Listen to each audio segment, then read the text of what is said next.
네, 이 시간에는 잃은 것을 위한 사명자로라는 제목을 가지고 함께 말씀을 나누도록 하겠습니다. 제가 신대원에서 학업을 계속 진행하고 있을 때 매일 예배를 드립니다. 그런데 예배를 마치고 이렇게 1000명 이상이나 되는 인원들이 우르르 그 예배당에서 빠져나오는데 어느 날 사람들이 너무 많아서 이 줄이 너무 더디었던 거예요. 그래서 제가 밑을 내려다 보니까 유리문이 양문으로 열 수 있는 게 4개가 있는데 그 중에 하나만 열고 사람들이 빠져나가는 거예요. 1000명이나 되는 인원이. 그러니까 줄이 꽉 막혀 있었겠죠. 그래서 왜 이리로는 안 갈까? 왜 이 문을 관리자가 잠궈 놨을까라고 생각하면서 내려가는 길에 제가 그 문을 한번 열어봤습니다. 근데 잠겨 있지도 않았고 열려 있었습니다. 그런데 이제 저는 뒤에서 사람이 계속 밀려 나오니까 그 문 하나만 열고 저는 쭉 밀려서 앞으로 나왔는데 그 광장에서 뒤를 돌아서 그 문을 바라보니까 처음에 그 문 하나로 계속 나왔던 사람이 제가 열었던 그 다른 문 하나를 이용해서, 그러니까 그 이 양문 하나, 그다음에 한편만 열려 있는 그 문 한쪽을 통과해서 사람들이 나오고 있는 거예요. 저 옆에 있는 저 문 열면 사람들이 훨씬 쉽게 나올 수 있을 텐데 왜 열지 않을까? 저는 그때 그런 생각이 문득 들었습니다. 사람들이 그렇게 생각하는 것을 좋아하지 않는구나. 우리가 생각하는 것, 에너지가 들지 않는다, 그냥 하면 되지라고 생각하는데, 우리가 살면서 보면 우리가 생각은 많이 안 하고 사는 것 같다. 그래서 다른 사람들이 가는 길로 우리가 따라서 쉽게 걸어가는구나, 이런 생각을 하게 되었습니다. 생각하는 것 참 힘든 일입니다. 솔직히 힘든 일입니다. 그런데 우리가 정말 이런 인생을 살고 있진 않을까라는 생각을 해봤어요. 최근에 코로나 블루라는 신조어가 있습니다. 그것은 뭐냐면 코로나19와 또 우울감이 합쳐져서 만들어진 용어입니다. 코로나 블루. 그래서 코로나19의 확산으로 인해서 경제적인 어려움을 겪거나 또 사회적인 활동들이 제약을 받을 때 사람들이 우울감을 느낀다는 것이죠. 그래서 사람들이 무기력증을 호소하기도 하고 또 심하면 우울증으로 발병하기도 하고, 그리고 요즘 여러분들 보시면 분노 조절 장애 환자들이 많이 등장하고 있는 모습을 보게 됩니다. 그런데 여러분, 우리가 아무 생각 없이 사회에서 만들어낸 이 신조어, 세상이 만들어 놓은 이 풍조대로 우리가 따라가고 있진 않은가라는 생각을 해봅니다. 여러분, 하나님의 백성들이 이런 세상 사람들의 감정을 여과 없이 받아들여서 마치 풍랑 위의 배처럼 휘둘리는 삶을 살아서는 되겠습니까? 우리가 흥분한 채로 내 감정의 배설구를 찾아서 이리저리 방황하고 있다면 그것은 거룩하라고 명하신 하나님의 사명을 제대로 감당하는 삶은 아닐 것입니다. 우리가 이 시대에 깨어 있어야 하는 이유가 바로 이것이죠. 생각하면서 살아야 됩니다. 하나님의 말씀을 묵상하고 하나님의 뜻이 지금 나의 이 상황에서 어느 방향을 가리키고 있는가, 그것을 생각하며 살아야 되는 것이죠. 상황에 휘둘려서 믿음의 구호가 많이 사라져 있는 요즘을 우리가 살아가고 있습니다.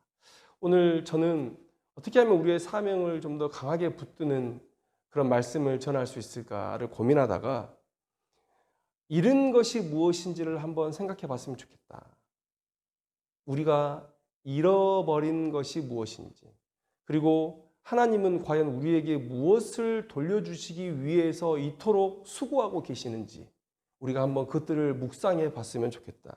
오늘 우리가 우리의 잃은 것들을 묵상하고 다시 한번 상기해낼 때 여러분, 우리가 하나님의 부르심에 믿음의 결단을 할 수 있으리라고 저는 믿습니다. 오늘 이 시간 말씀 속에서 우리가 잃어버린 것들에 대해서 한번 생각해 봤으면 좋겠어요. 여러분, 창세기 1장과 2장 초반에는 하나님의 창조의 기록이 담겨 있습니다. 그리고 3장에서는 바로 인간의 타락이 기록되어 있습니다. 그러면 죄의 영향 아래에 있지 않았던 하나님께서 기뻐하셨던 이 세상의 모습을 묘사한 성경의 기록은 창세기 2장 정도밖에 없습니다. 우리가 읽은 그 본문입니다.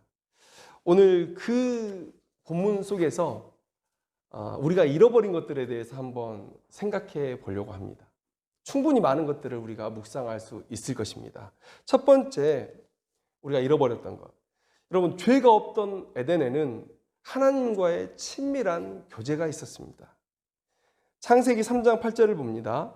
그들이 그날 바람이 불 때 동산에 거니시는 여호와 하나님의 소리를 듣고, 이렇게 기록하고 있습니다. 하나님께서 왜 동산에 오셨을까?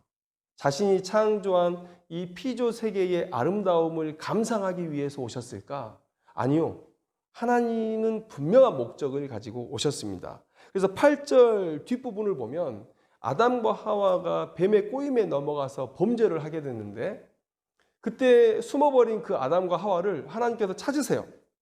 그래서 여호와 하나님이 아담을 부르시며 그에게 이르시되 내가 어디 있느냐, 이렇게 아담을 만나기 위해서 오늘 에덴 동산에 오셨다는 것을 성경은 증거하고 있습니다. 동산에서 하나님께서 사람을 만나셨다라는 기록은 몇 군데에서 발견이 됩니다. 첫째는 하나님께서 선악을 알게 하는 나무의 열매를 먹지 말라라고 명하셨을 때도 만나셨고, 그리고 아담이 동물들과 새들의 이름을 어떻게 짓는지를 보시기 위해서 하나님은 또 아담을 만나셨다라고 기록하고 있습니다. 그래서 우리가 여기서 한 가지 알 수 있는 사실은 죄가 없던 에덴에서는 아무 거리낌 없이 사람이 하나님과 교제할 수 있었다라는 사실을 알 수 있습니다. 여러분, 우리가 이 사실에 대해서 기뻐하고 또 감격해야 하고 또 그런 아담을 부러워해야 되고, 그리고 그 시절을 그리워해야 된다라고 말씀드리고 싶어요. 우리 인생에서 가장 큰 기쁨이 뭐냐? 하나님과의 만남입니다. 그래서 우리가 마라나타의 신앙으로 살아가지 않습니까? 예수님의 이야기를 한번 해볼게요. 예수님은 우리의 삶의 영적인 나침반이 되십니다. 우리는 영적으로 어두워서 하나님의 뜻을 제대로 분별하지 못해요. 어떤 게 선인지 어떤 게 악인지, 무엇을 하나님께서 원하시는지 이걸 우리는 알 수 없습니다. 그래서 하나님이신 예수님께서 이 땅 가운데 오셔서 하나님께서 기뻐하시는 삶이 무엇인지를 우리에게 직접 보여주셨죠. 그런데 예수님께서 우리에게 보여주셨던, 우리가 평생 소망하며 살아내야 하는 그 모습은 뭐냐면 하나님과 교제하는 삶이 가장 기쁘다는 사실이에요. 예수님은 아버지 하나님과 함께하는 일을 가장 복되게 여기셨습니다. 그리고 반대로 아버지 하나님께 버림받는 일을 가장 두려워하셨어요. 여러분, 겟세마네의 기도를 한번 생각해 보십시오. 예수님의 십자가 형틀보다도 더 참혹한 죽음으로 자신의 믿음을 증거하는 사람들이 역사 속엔 정말 많습니다. 지금 이 순간에도 더 많아요. 예수님께서 만약에 십자가의 육체적인 고통을 두려워하셔서 그렇게 피눈물 나게 기도하셨다고 한다면 이건 정말 창피한 일입니다. 그런데 진짜 예수님이 두려워하셨던 일은 뭐냐면 죄의 삭스를 받아야 돼요. 죄의 삭스는 사망이고 그 사망은 곧 하나님으로부터 버림을 받는 일입니다. 그래서 우리의 죄를 대신 지시고 그 죄의 삭스를 받으셔야 했을 때 잠깐이나마 예수님은 하나님으로부터 버림을 받으셔야 돼요. 예수님은 그게 두려워서 정말 예수님답지 않은 기도를 했던 것이죠. 여기서 우리가 알 수 있는 사실은 무엇입니까? 예수님은 우리에게 하나님과 함께함이 가장 큰 기쁨이다, 행복이다, 그것을 우리에게 가르쳐주고 하늘나라로 올라가셨다는 사실입니다. 여러분, 다윗은 예수님의 조상입니다. 그리고 이 땅에 오실 메시아의 모형이죠. 여러분, 다윗의 삶을 한마디로 얘기한다면 그것은 뭡니까? 예배자의 삶이에요. 예배자의 삶. 하나님을 만나고 하나님과 교제하고 그분으로부터 듣고 그분을 경배하는 일에 자신의 가장 많은 시간을 할애했던 사람이 바로 이 다윗이었다는 거예요. 다윗과 예수님은 우리에게 하나님과 함께함이 가장 큰 복임을 알려준 것이죠. 여러분, 죄가 없던 에덴에는 이런 하나님과 함께함의 기쁨이 넘쳤다는 것, 여러분 우리가 알아야 됩니다. 우리가 그것을 지금 잃어버렸다는 것 여러분들 우리가 알아야 됩니다. 또 두 번째로 죄가 없던 에덴에는 육체의 영생이 있었습니다. 창세기 2장 17절에는 선악을 알게 하는 나무의 열매는 먹지 말라. 내가 먹는 날에는 반드시 죽으리라. 그러면 이 말씀을 뒤집어 본다면 원래의 하나님의 창조에는 죽음이 없었다. 히브리서 2장 15절 말씀을 보면 성경은 인생에 대해서 이렇게 말합니다. 죽기를 무서워함으로 한평생 매어 종노릇하는 자들. 여러분 인생 최고의 두려움이 바로 죽음이죠. 죽음 이후에 그냥 우리가 무로 돌아간다면 그 죽음을 두려워할 사람은 없을 것입니다. 그냥 이 세상 내게 주어진 삶 잘 살다가 그냥 없어지면 마는 거지라고 생각하면 되는 거겠죠. 그런데 우리가 왜 두려워합니까? 그것은 이 인생 끝난 이후에 심판이 있을 거라는 것을 우리가 알기 때문에 그렇습니다. 이 심판에 대한 지식은 죄가 완전히 지워버리지 못한 지식이에요. 아니, 더 정확히 말하면 하나님께서 영적인 나침반으로 우리에게 남겨두신 은혜입니다. 마지막에 심판이 있을 것이다. 그러면 그 심판에 대한 두려움을 어떻게 이겨내야 되느냐? 하나님을 찾아야 된다. 그 일을 위해서 하나님께서 우리의 지식에게 남겨두신 선한 흔적들이죠. 에베소서 2장 1절 말씀을 보면 그는 허물과 죄로 죽었던 너희 이렇게 말하고 있습니다. 그러니까 허물과 죄로 우리는 죽는데 그 허물과 죄가 없었던 때에는 우리는 죽지 않았다라는 거예요. 그러면 우리의 인생은 어떻게 마지막을 맞이했을까? 이 땅에서의 마지막은 어떤 모습이었을까? 에녹의 삶이 우리에게 큰 힌트를 주고 있습니다. 창세기 5장 23절 24절을 보니까 그는 365세를 살았더라. 에녹이 하나님과 동행하더니 하나님이 그를 데려가심으로 세상에 있지 아니하였더라. 여러분 저는 이 365라는 숫자에 좀 우리가 주의를 기울였으면 좋겠습니다. 365라는 수는 꽉 채운 1년이죠. 그래서 저는 여기서 하나님께서 365세를 살고 에녹을 데려가신 것에 대한 표현이 하나님께서 이 땅에서 허락하신 삶 전부를 누리고 하나님께서 데려가셨다. 우리 말로 표현하면 천수를 누리고 그렇게 하나님의 부름을 받았다라고 표현할 수가 있는 것이죠. 여러분, 우리의 마지막은 이러했을 것입니다. 죽음이 없는 인생이었고요. 그리고 이 세상에서 하나님께서 허락하신 삶을 살고 영원한 하나님의 나라로 올라갈 그런 인생이었어요. 그러면 여러분, 이 세상에서의 삶은 소풍과 같지 않았을까라는 생각을 해봅니다. 소풍과 같지 않았을까? 너무 즐거운 선물 같은 시간. 이 땅에서 하나님의 영광을 위해 살다가 다시 내 본향으로 올라갈 수 있는 그런 선물 같은 시간이 아니었을까? 죄 때문에 우리가 잃게 된 것 바로 이 영생, 육체적인 영생입니다. 또 세 번째는 무엇입니까? 죄가 없던 에덴에는 아름다운 사랑의 관계가 있었다는 거예요. 창세기 2장 20절에 보면 하나님께서 왜 하와를 창조하셨는지에 대한 그 이유, 목적이 명확하게 명시되어 있습니다. 바로 돕는 배필이라는 것이죠. 돕는 배필. 여러분, 과거에는 우리가 남존 여비 사상이 있었을 때 이 본문을 가지고 남자가 주인이고 여자는 그저 돕는 수준의 사람이다라고 이렇게 오해한 적도 있었습니다. 그런데 성경에서 이런 해석을 지지하지 않습니다. 왜냐하면 성경에 보면 하나님께서 남자와 똑같이 여성들을 사용하셔서 하나님의 역사를 이끌어가는 많은 장면들을 보여주고 있다는 것이죠. 그리고 사도 바울은 남자를 예수님의 또 여자를 교회에 비유하시면서 서로 뗄래야 뗄 수 없는 운명 공동체라는 것을 말씀하고 계신다는 것이죠. 그렇다면 여기서 돕는 배필의 의미는 뭐냐? 그것은 하나님께서 맡기신 사명을 함께 이루어가는 동역자의 관계, 이렇게 말씀드릴 수 있을 것 같아요. 하나님은 아담을 하와에게 또 하와를 아담에게 동역자로 허락하셔서 서로 사랑의 관계 속에서 하나님께서 맡기신 사명을 완수하기를 원하셨던 것이죠. 그래서 아담과 하와가 이 땅에서 살면서 그들의 관계 속에서 삼위일체 하나님의 그 사랑의 속성을 온전히 드러내는 그런 일들을 감당해야 됐다는 것이죠. 창세기 2장 23절의 말씀을 보면 아담이 하와에게 내 뼈 중에 뼈요 살 중에 살이라 이런 사랑 고백을 합니다.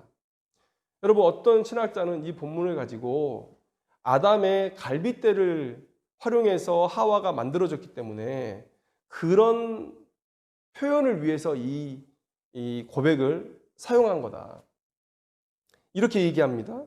그런데 그런 해석은 너무 건조하고 또 맞지 않는 것 같습니다. 여러분, 아담의 뼈 중에 이 갈빗대가 가장 소중합니까? 그래서 뼈 중에 뼈예요? 그건 아니잖아요. 여러분, 하와를 만난 아담의 감정을 배제하고 이 사랑 고백을 이해하면 안 됩니다. 여러분, 하나님께서 창조하신 세계 속에서 아담 자신보다 아름다운 존재는 없었죠. 왜냐하면 아담만이 유일하게 하나님의 형상대로 창조되었기 때문에 그렇습니다. 그러니까 하와를 만난 아담의 그 기쁨이 너무 컸어요. 이 벅차오르는 사랑의 감정을 어떻게 표현할 방법이 없습니다. 그래서 생각해낸 최고의 표현이 바로 내 뼈 중에 뼈요 살 중에 살이라, 이 표현이에요. 가장 아름다운 자신을 빗대어 하와를 표현한 것이죠. 저는 인류의 역사상 이보다 아름다운 사랑의 표현은 없다고 생각합니다. 왜냐하면 하나님의 형상을 빗대어서, 죄가 없는 그때에 하나님의 형상을 빗대어서 내 사랑하는 여인을 표현한 것이기 때문에 그렇습니다. 여러분, 인간이 서로 처음 관계를 맺기 시작할 때 그 모습이 이와 같았어요. 삼위일체 하나님의 사랑의 그 관계의 속성을 완전히 드러내려고 노력했던 그런 삶의 모습.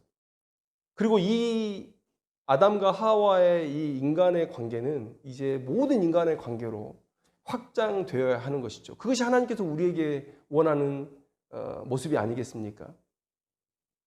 그런데 우리가 에덴을 떠나면서 이 아름다운 사랑의 관계를 잃어버린 거예요. 그리고 마지막으로 네 번째로, 죄가 없던 에덴에는 모든 피조물 간에 조화로운 공존이 있었다라는 거예요. 창세기 1장 28절, 우리가 문화명령이라고 얘기를 하는데, 이렇게 하나님이 이 세상을 창조하신 목적과 인간의 사명이 기록되어 있습니다. 하나님이 그들에게 복을 주시며 하나님이 그들에게 이르시되 생육하고 번성하여 땅에 충만하라, 땅을 정복하라, 바다의 물고기와 하늘의 새와 땅에 움직이는 모든 생물을 다스리라 하시니라. 여러분, 여기서 이것이 바로 우리에게 주신 사명인데, 땅을 정복하라는 말씀은 어떤 의미일까요? 여러분, 창세기 2장 5절을 보면 이런 기록이 있습니다. 땅을 갈 사람도 없었으므로. 여러분, 사람의 사명은 땅을 갈아야 되는 거예요. 땅을 갈아야 되는 거예요. 근데 여러분, 육식이 허락된 게 여러분 노아의 홍수 이후입니다. 그러니까 이때는 육식이 허락되지 않은 상황이었어요. 근데 초목도 없고 채소도 없어요. 다 채소를 먹고 살아야 할 생명체인데 아직 초목과 그 채소가 충분히 있지 않았다라는 거예요. 그럼 여기서 왜 땅을 갈아야 되냐?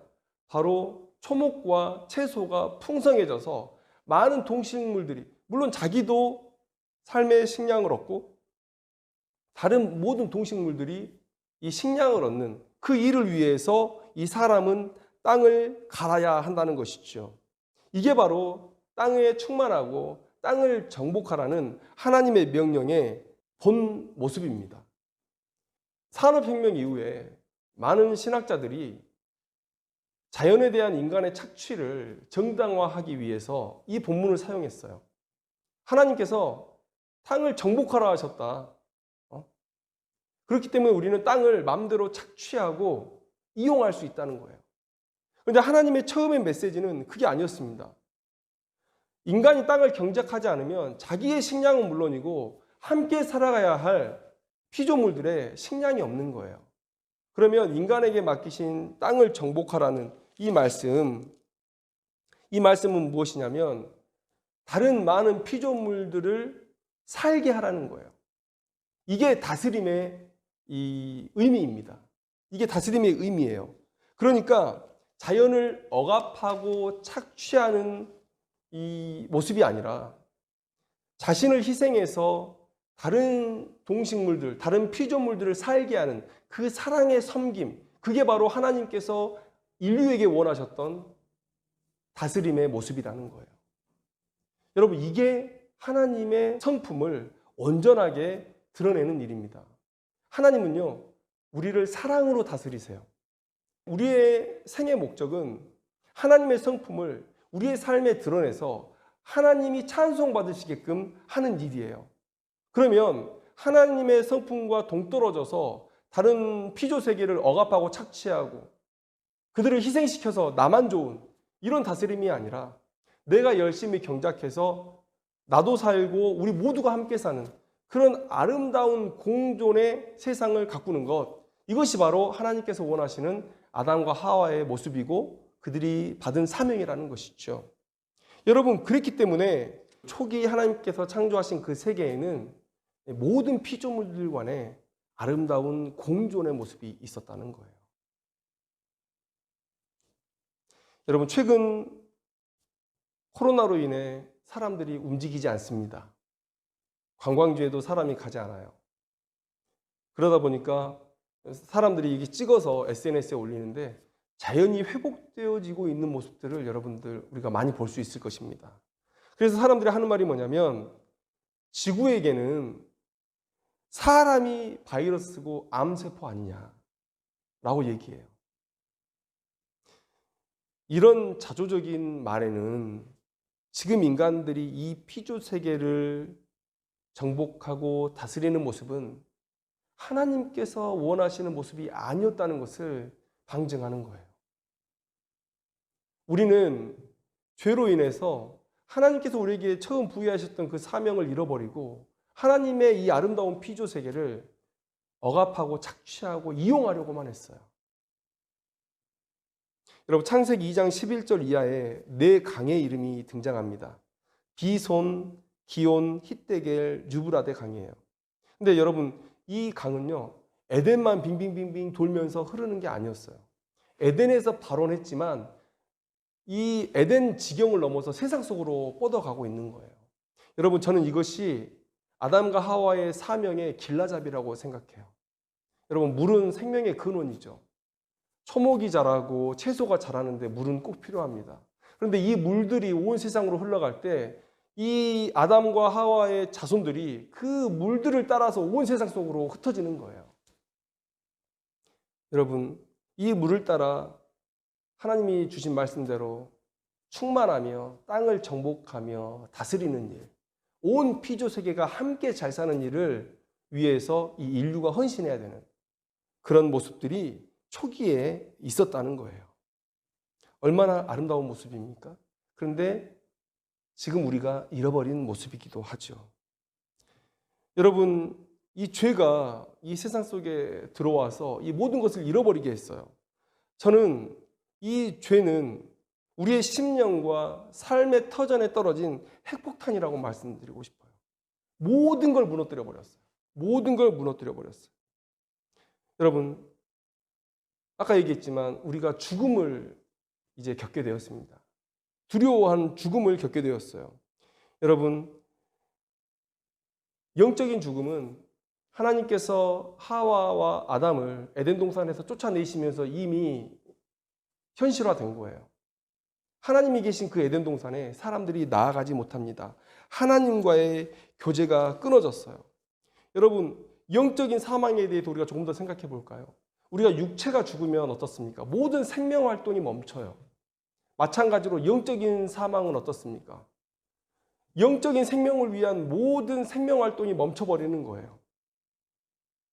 우리의 지식으로 하나님을 알 수 없게 되었고 우리의 능력으로 선을 위한 어떤 것도 할 수 없게 된 거예요.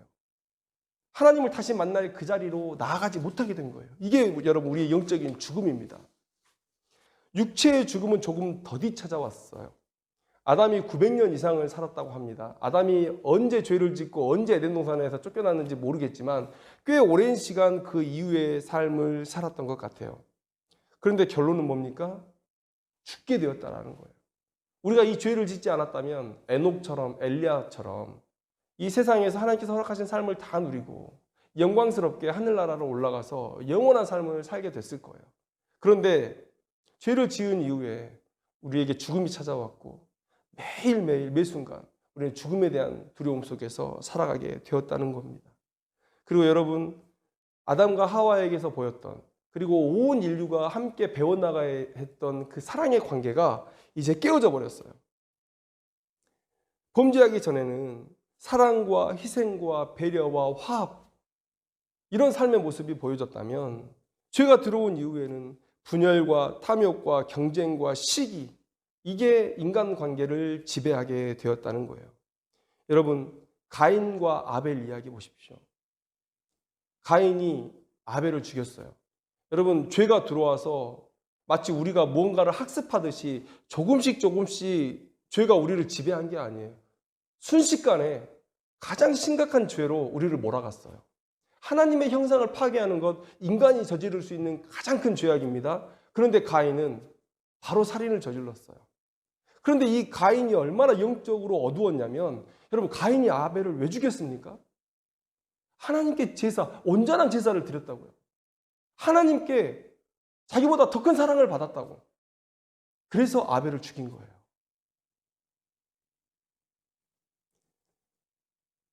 가인이 얼마나 영적인 심각한 사망 상태 가운데 있었는지를 보여주고 있는 것이고요.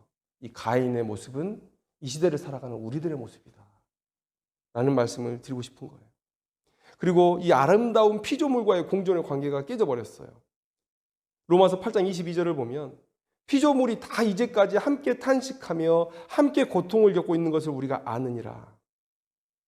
만약에 하나님께서 명하신 그 명령대로 아담과 하와가 이 피조 세계를 다스렸다면 여러분, 이렇게 탄식하며 고통당하는 일은 없었을 것입니다.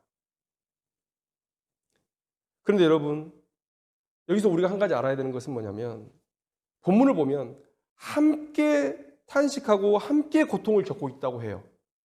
그런데 여기서 우리가 인간을 쏙 빼놓는 경향이 있습니다. 사람을 싹 빼놔요.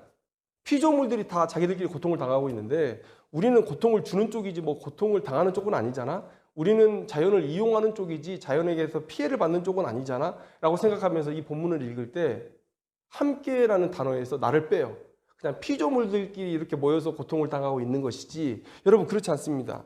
이 함께에 인간이 포함돼요. 하나님의 피조물은 인간도 포함됩니다. 그래서 죄가 들어온 이후에 인간은 하나님의 사랑의 통치가 아닌 억압과 착취의 통치를 자연에게 보인 것이고요. 그로 인해서 인간은 자연과 전쟁을 치르면서 지금 함께 고통을 당하고 있는 중이에요. 여러분, 지구온난화, 여러분, 빙하가 녹아가고 있다고 하지 않습니까? 그리고 해수면이 상승하고 있다고 하지 않습니까? 그리고 북쪽의 온도가 따뜻해지다 보니까 더 많은 기상이변들이 사람들을 괴롭히고 있지 않습니까? 자연의 눈물은 곧 우리의 눈물입니다. 자연이 고통을 당하면 우리도 고통을 당해요. 모든 피조세계는 한 운명 안에 있습니다. 그래서 이 아름다운 공존의 관계가 인간의 죄악으로 인해서 깨져버렸어요. 자연을 잘못 다스리고 있기 때문에. 이게 바로 죄가 이 세상에 들어와서 우리가 누려야 할 삶을 왜곡시켜버린 모습이죠. 우리가 당연히 누려야 할 아름다운 것들을 많이 잃어버렸습니다. 아니, 다 잃어버렸어요. 그런데 하나님께서 이런 무너진 상태를 그대로 두시지 않으시겠다고 말씀하시면서 역사하시기 시작하셨어요. 하나님은 독생자를 보내셔서 죄로 인해 잃어버렸던 하나님과의 교제, 그 교제를 다시 복원시키셨습니다. 그리고 육체의 죽음은 예수님의 부활로 우리의 부활이 확실하다는 것을 보여주셨어요. 죽은 자는 부활로 사망을 이길 것이고 예수님이 오시는 날까지 살아있는 자는 그 생명 그대로 영화로운 몸을 취하게 될 것입니다. 그렇게 우리는 사망을 이기게 될 거예요. 또 우리 안에 성령께서 내주하셔서 무너진 인간 사이에 사랑의 관계를 회복해 가고 계십니다. 여러분, 갈라디아서 5장 22절 23절 말씀에 성령의 열매는 사랑과 희락과 화평과 오래 참음과 자비와 양성과 충성과 온유와 절제라고 얘기하고 있습니다. 우리의 사람의 관계를 아름답게 만들기 위해서 반드시 필요한 덕목들을 이렇게 나열하고 있는 거예요. 이것뿐이겠습니까? 훨씬 더 많은 역사를 성령께서 이루셔서 하나님을 믿는 자들로 하여금 이 세상에 무너진 인간 관계들을 회복시켜 나가고 계신다는 것이죠. 그리고 여러분, 우리와 피조물의 관계는 어떻게 되었습니까? 계시록 21장 1절을 보면 하나님께서 세우실 완성된 나라를 새 하늘과 새 땅으로 이렇게 표현하고 있습니다. 하나님은 죄로 인해 초토화되어 버린 이 세상을 더 아름답게 만드실 거라고 말씀하시는 거예요. 여러분, 처음 아담과 하와에게 부탁하신 땅은 가능성의 공간이었어요. 가능성의 공간.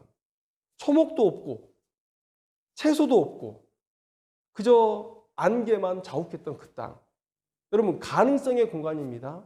아담이 하나님께 순종하고 하나님의 능력으로 그 땅을 개간해서 이 온 세상을 아름답게 만드는 그런 가능성의 공간이었어요. 그런데 하나님께서 만드신 새하늘과 새 땅은 그 가능성의 공간이 가장 아름답게 변화되었을 때, 가장 영화로운 모습을 가졌을 때의 그 모습을 얘기하는 거예요.